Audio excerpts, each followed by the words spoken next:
with AI Remediate, we use AI-driven recommendations on how to fix the errors. So we give you recommendations on how to write the code to fix the error, which of course means you can save a lot of time and effort.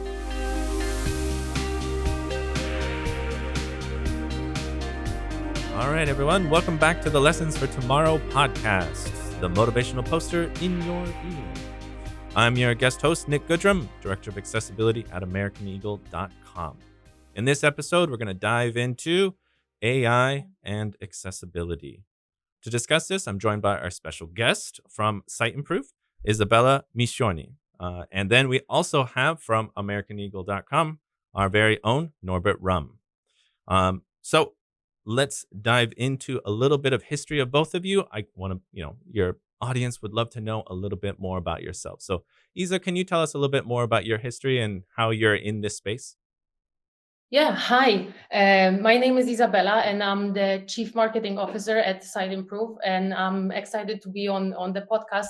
So I spent my almost whole career in marketing, starting in product marketing. And it was only really when I joined Siteimprove 4 years ago when I realized how important accessibility is, not only because of ethical considerations, but also to business results. And so at Siteimprove and together with my team, we're making sure that we are educating the market about accessibility and how it influences marketing. And obviously, recently, because of the development in the AI space, this is very much top of mind. So I'm excited to be here and talk to you about this. Yes, looking forward to hearing more about your take on the marketing space and, of course, Siteimprove itself and AI in general. And then, Norbert, if you want to give a little bit of understanding of, how you're involved inside the accessibility space and, of course, the AI space, because, we talk all the time and you're very excited about this and wanting to talk more about it. Maybe we can also dive into a little bit of, the terminology, right? So maybe not everyone understands what AI means versus, deep learning and machine learning, right? So, deep learning is probably what most people are recognizing today with the chat GPTs and whatnot, which is kind of a subset of machine learning. But if you wanted to kind of talk a little bit about history and a little bit about yourself.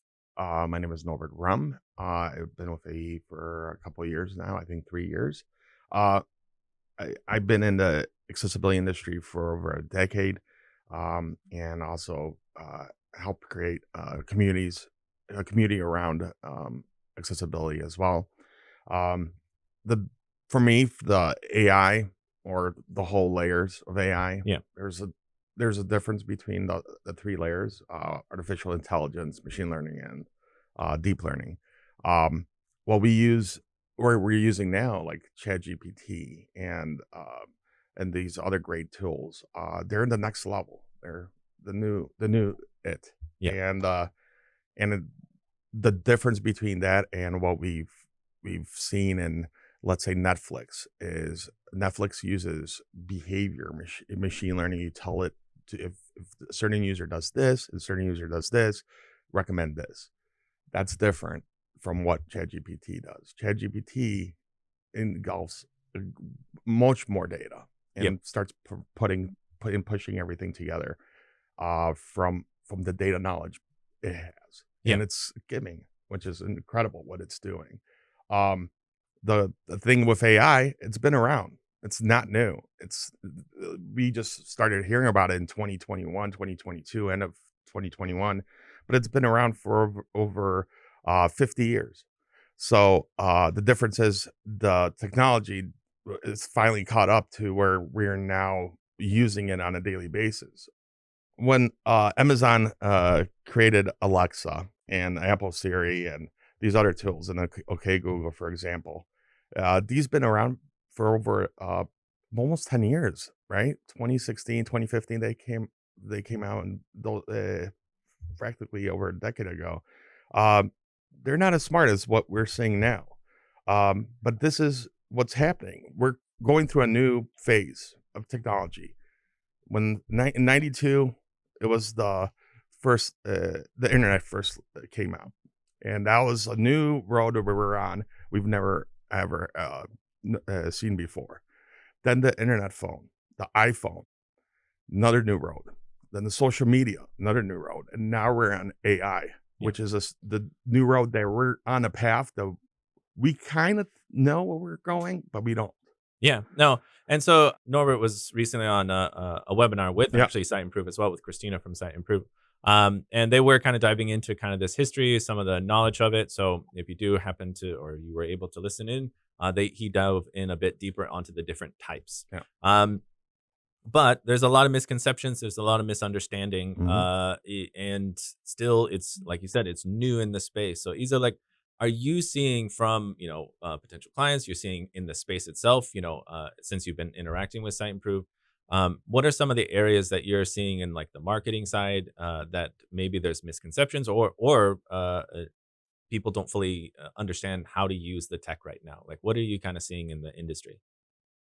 Yeah, so I think Norbert mentioned, right, that AI has been around for many years already, right? But it's really in the recent years with generative AI, with ChatGPT, with Gemini, that we really see that pressure that everybody says, hey, we need to use accessibility, and I really we need to use AI, and I really think that AI has this potential to be a game changer, not only for accessibility, but also for marketing. But it is the most important thing is to consider it thoughtfully. So, for example, at Siteimprove, we work with a lot of financial services organizations. And last week, I was talking to a successful marketing leader in one of these in the US.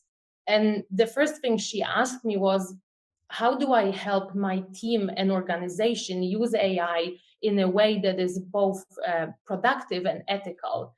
And I think it's such a powerful question. And she was also not the first one to ask me that. And it has been on my mind a lot.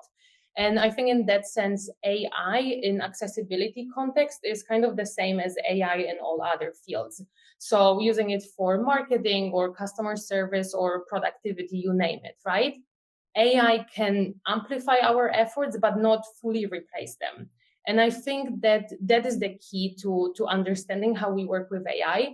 And especially that there is so much pressure right now on marketing and accessibility leaders to exactly introduce AI, right? So everyone is coming to me, everyone is coming to other marketing leaders and saying, how are you using AI? But with this also comes a lot of temptation, right? So, hey, can I just leave it to AI to deal with accessibility or with the marketing problems? And we kind of tend to forget that if we really want to see real results, it requires more effort. So be it in accessibility, as Norbert will for sure confirm, right? Like we need to improve processes, we need to do manual testing, we have to have accessible product design. And all of this is still time consuming and often can be expensive. So I think in current shape, AI cannot just take over the job and do it, but it definitely can help us improve. But there is still some way to go, and that actually leads me to you asked a little bit about like what people think about the misconceptions, right? So I think the first misconception that I come across is exactly that AI is this magic bullet. But for example, if you have a website from my marketing perspective, right? Like if the website has a poor structure, it cannot be fixed by AI alone. So the key is for organizations, not only on accessibility, but marketing side, to take all of this into the design process and then leverage AI to make this process better. So we have to remember that AI is not this end-to-end solution. Yeah.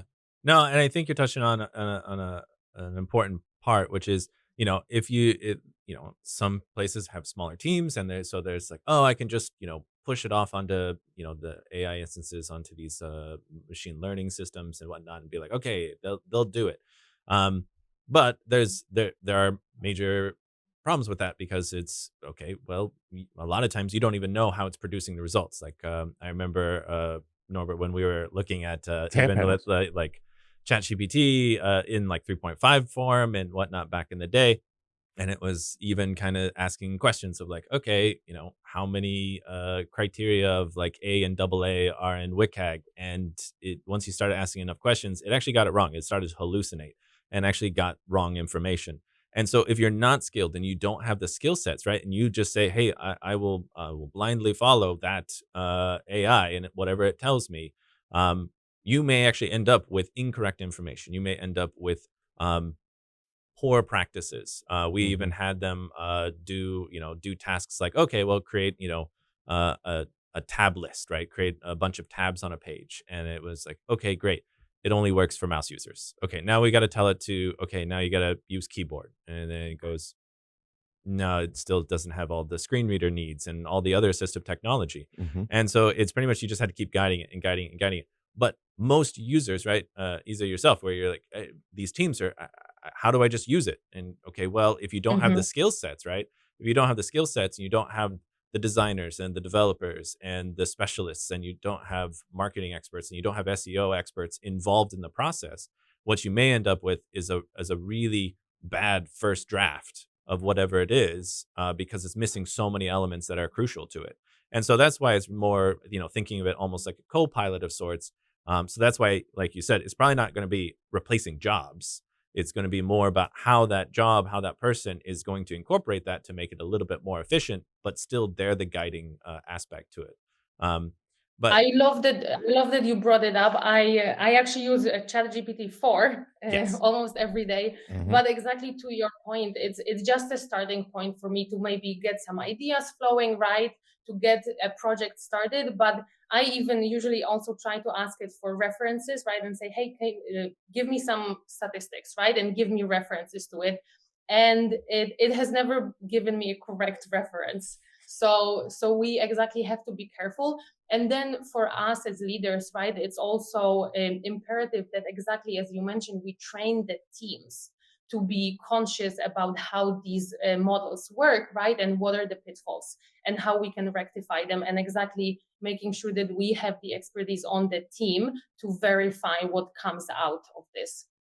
we actually just released the webaccessibilitysurvey.com, which was results from actually our blind and other Reddit sub organizations around disability that Norbert helped lead and connect as an active member himself. Yep. Um, we talk about automatic remediation, right? So if we think again, AI and automatic remediation, sometimes often referred to in the industry as like overlays. So those little buttons of the kind of stick figure person, Jumping jacks, man. doing jumping jacks or whatever you think of it as, that does some automatic remediation as well. Not all of them do, but can you go into like again how the AI aspect of it may have been creating some issues from the community?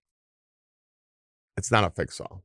We asked our blind community, especially since they're using multiple technologies to actually use a website.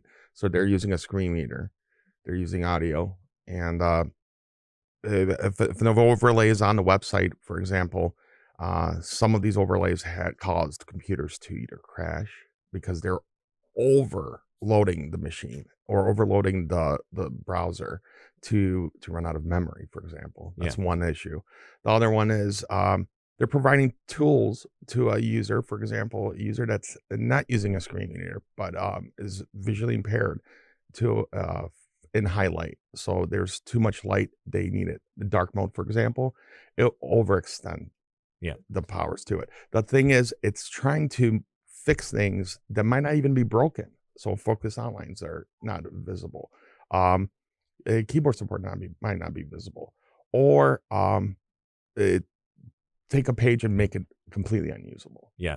No, and that's the feedback we saw. So it's and again, it's all available. You can actually get that information as well. But it's just the initial feedback, and Hmm. so that is a sentiment that needs to, again, be acknowledged and worked on. And that's where maybe some of the tools, again, not all of them, but They're some of them, positives there's a too. lot of positives too. But some of it where the AI maybe goes a bit too far. You're letting it control too much and needing to have the more human involvement to, again, be that co-pilot. So don't just blanket think, okay, I put this magic button, solves Fix everything, everything. fixes everything. a lot of times the tools probably could even run better if you actually made better websites. So if Hmm. your base is in a better spot, there's less to fix, right? And Correct. there's less to go wrong with it. Correct. And so there's less that it would probably try and churn out and having to do a lot of work in order to solve those things.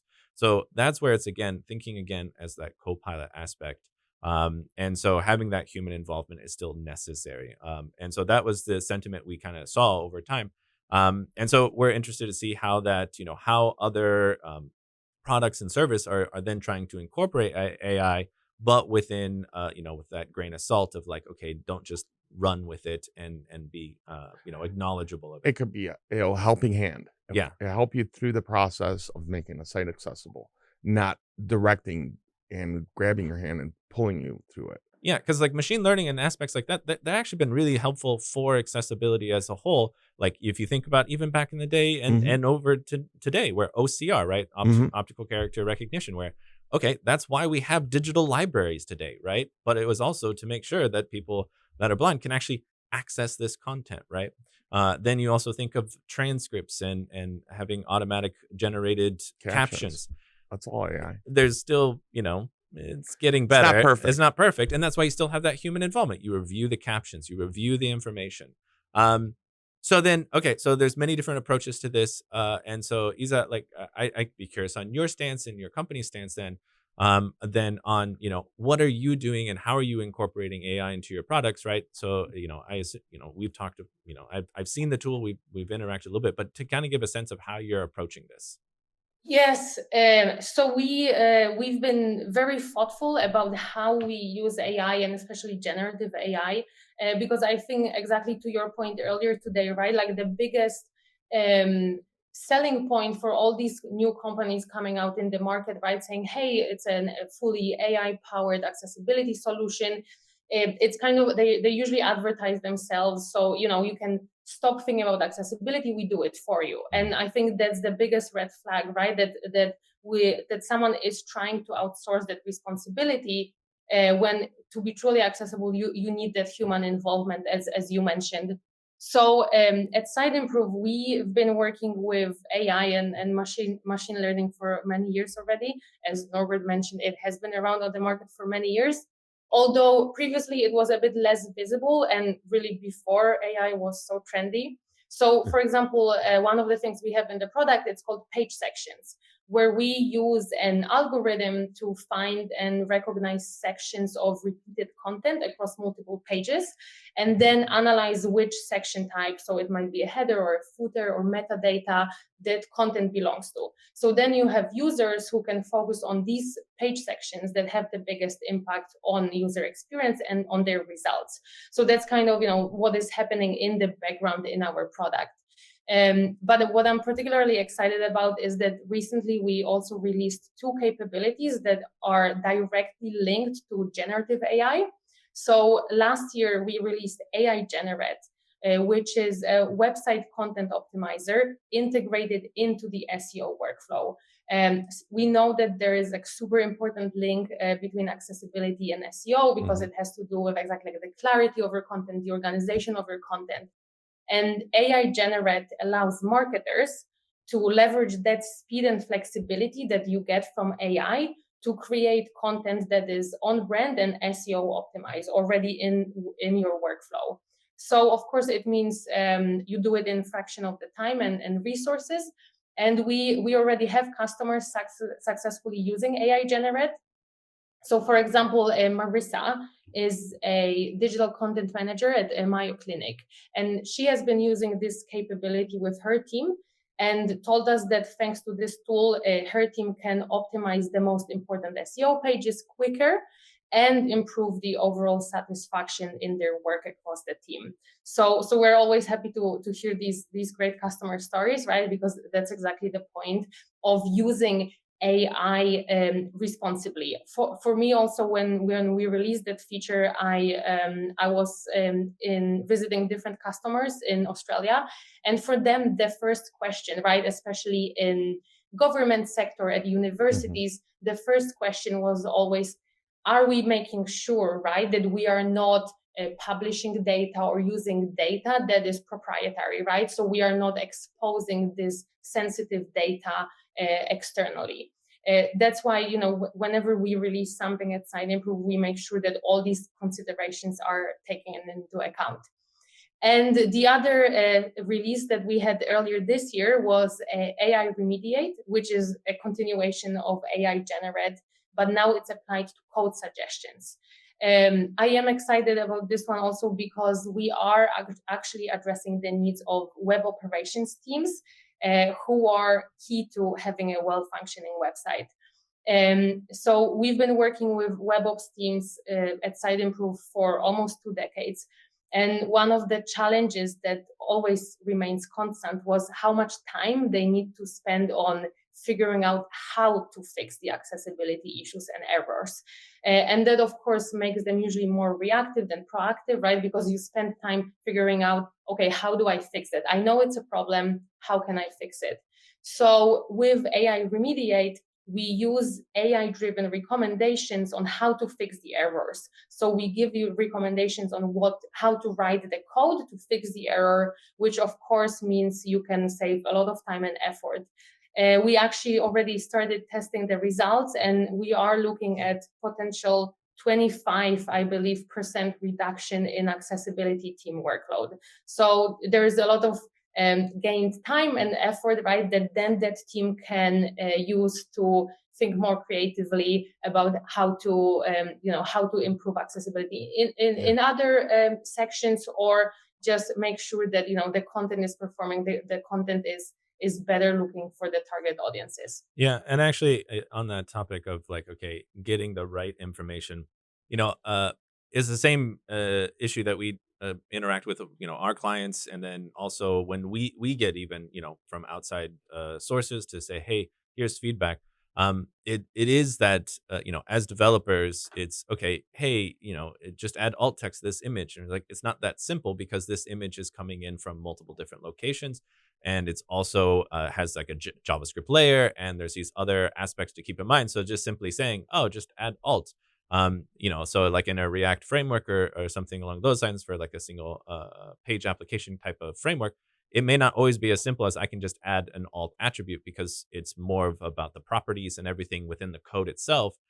So it really depends on the code library that you use. So that's where sometimes the generic answers of like, oh, it's just add an ARIA label or just add alt or just add these things. It's not always that simple. So yes, so if the tool is actually able to provide, hey, here's something on this particular code library that might be aligning. We're starting to see this information from looking at your code base. This might be a better catered and targeted answer. Same thing if it's like more of a background image versus then a regular image. There's different ways of approaching the code in order to get the fix done. And it's an industry wide gap. I've seen it myself where it's most developers don't actually know accessibility. So then it's like, okay, how do we fix that? And so if you kind of give blanket statements, I still don't, the developer still doesn't know how to solve the problem.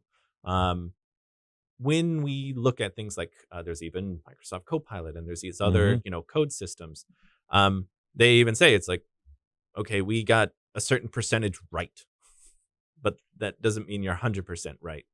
So Isa, for the tooling and the setup, are there processes? Do you actually review the results? Do you actually confirm the results so that it is actually more beneficial to end users so you don't end up giving the wrong information? Yeah, so as I mentioned, exactly when we release these things, we always make sure there is appropriate checks, right? So we spend a lot of time exactly making sure that these code suggestions are relevant and are correct.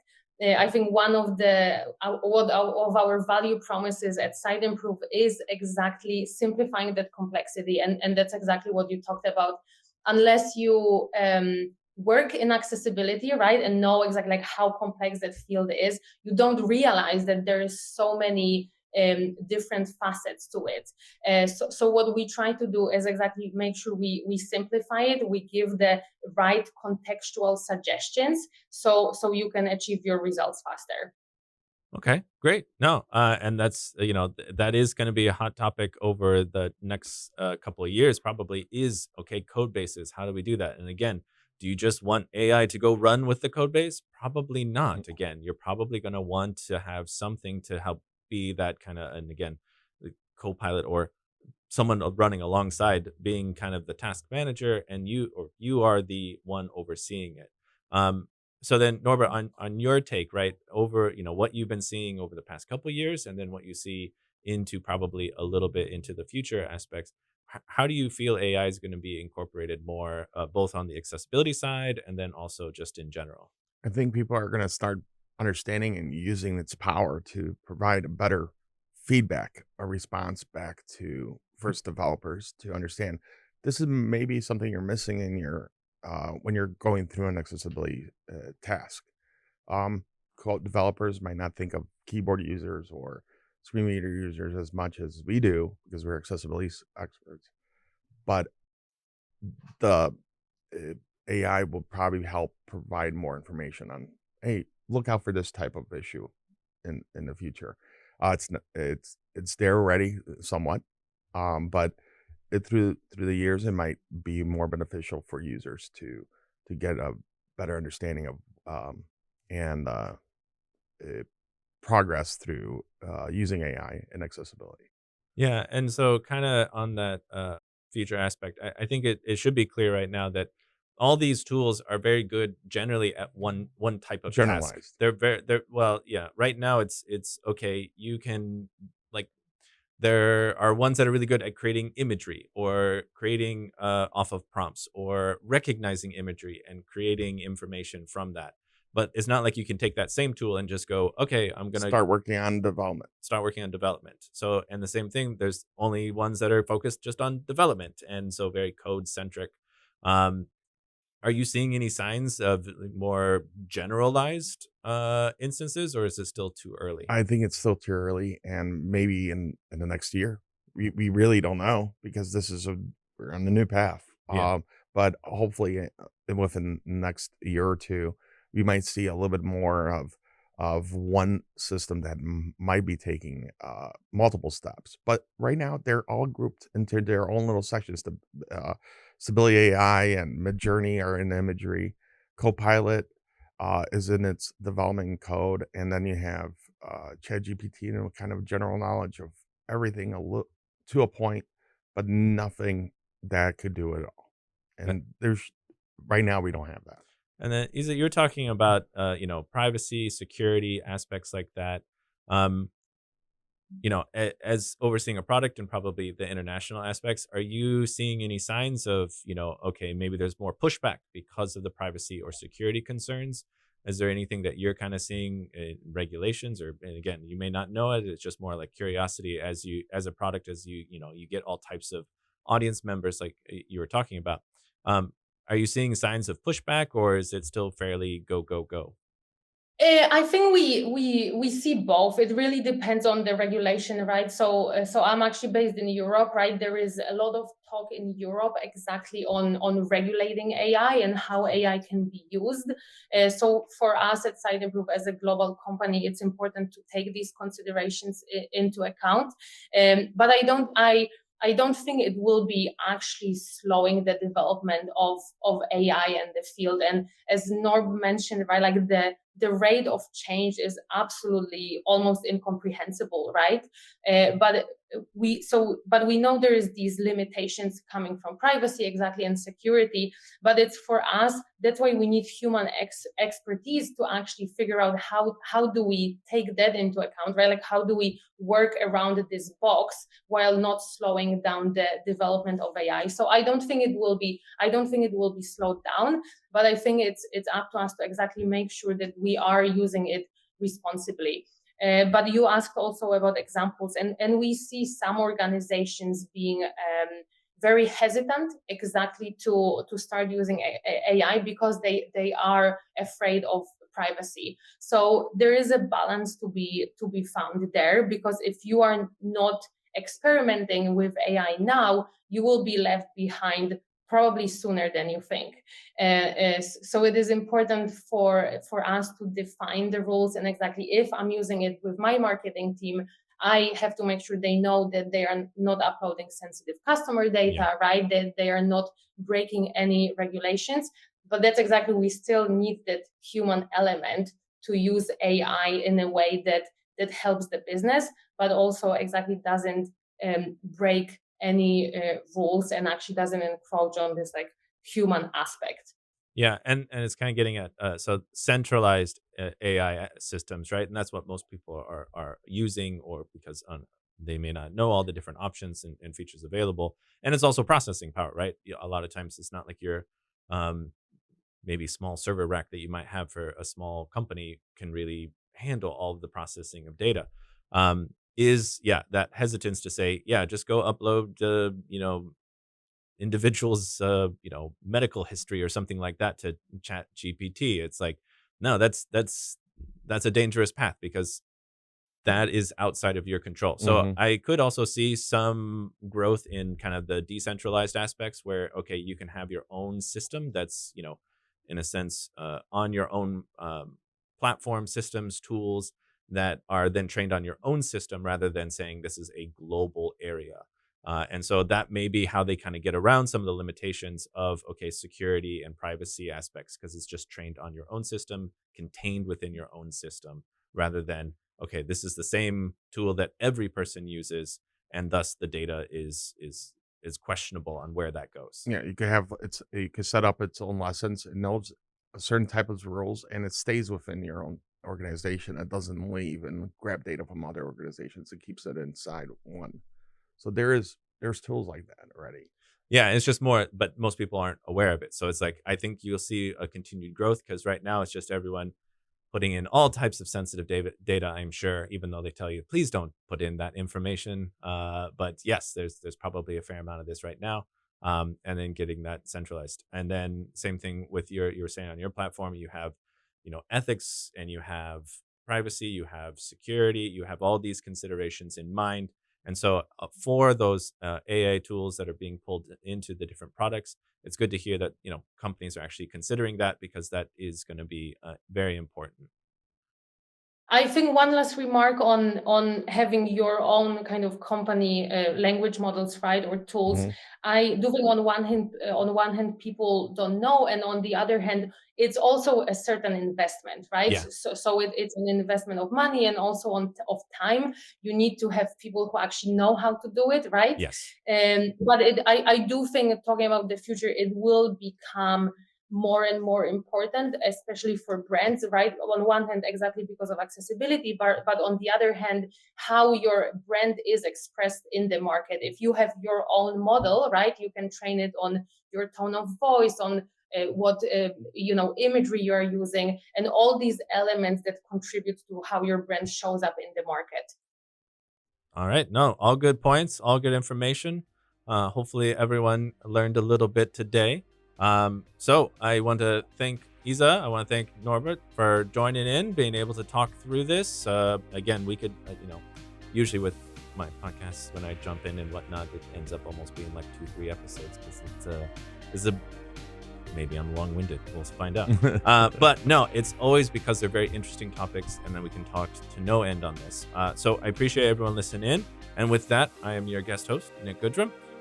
Thank you for tuning into the future by listening to the Lessons for Tomorrow podcast.